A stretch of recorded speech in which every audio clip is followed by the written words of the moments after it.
नानक हरिद्वार गए और एक घटना घटी।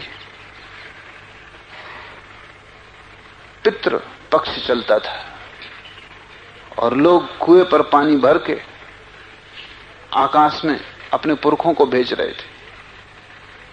नानक ने भी बाल्टी उठा ली, कुएं से पानी भरा, और लोग तो पूरब की तरफ मुंह करके भेज रहे थे, उन्होंने पश्चिम की तरफ बाल्टी उल्टानी शुरू कर दी और जोर से कहा, पहुंच मेरे खेत में। जब 10-5 बाल्टी डाल चुके और सब जगह खराब कर दी, पानी से भर दी, तो लोगों ने पूछा कि आप ये कर क्या रहे हैं, आपका दिमाग ठीक है? और पुरखों को जो पानी चढ़ाया जाता है वो सूर्य की तरफ, पूर्व की तरफ, आप ये पश्चिम की तरफ उल्टा धंधा कर रहे हैं।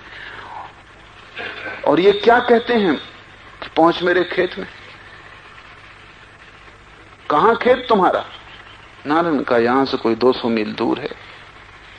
लोग हंसने लगे, उन्होंने कहा तुम पागल हो, सब तो हमें पहले ही हुआ था। कहीं 200 मील दूर ये पानी पहुंच सकता है? नानक ने कहा तुम्हारे पुरखे कितने दूर?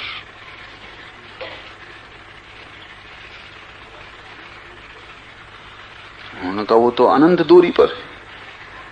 तो नानक ने कहा जब अनंत दूरी तक पहुंच रहा है तो 200 मील फासला क्या कोई बहुत बड़ा है? जब तुम्हारे पुरखों तक पहुंच जाएगा तो हमारे खेत तक भी पहुंच जाएगा। नानक क्या कह रहे हैं? नानक ये कह रहे हैं थोड़ा चेतो, तुम क्या कर रहे हो? थोड़ा होश संभालो, कहां पानी ढाल रहे हो? इस तरह की मूढ़ताओं से क्या होगा? लेकिन सारा धर्म इसी तरह की मूढ़ताओं से भरा है।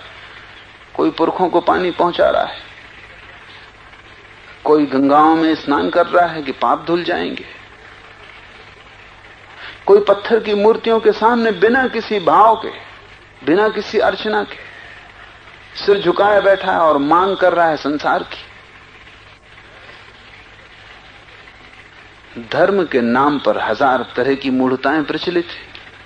इसलिए नानक कहते हैं न तो शास्त्र से मिलेगा, न संप्रदाय से मिलेगा, न अंधे अनुकरण से मिलेगा। धर्म का संबंध होता ही तब है जब कोई व्यक्ति मनन को उपलब्ध होता है, जब कोई व्यक्ति जाग जाता, भीतर सुरति आती। बस जहां से ओंकार का नाद शुरू होता है वहीं से धर्म का संबंध शुरू होता है। जिस दिन तुम समर्थ हो जाओगे नाद को सुनने में, करने वाले नहीं रहोगे, सिर्फ सुनने वाले, और भीतर नाद हो रहा है और तुम आह्लादित हो, तुम साक्षी हो, तुम दृष्टा हो, उसी दिन तुम्हारा धर्म से संबंध जुड़ जाएगा। निश्चित ही ये धर्म मजहब नहीं हो सकता, ये धर्म रिलीजन नहीं हो सकता। इस धर्म का वही अर्थ है जो बुद्ध के धम्म का, इस धर्म का वही अर्थ है जो महावीर के धर्म का।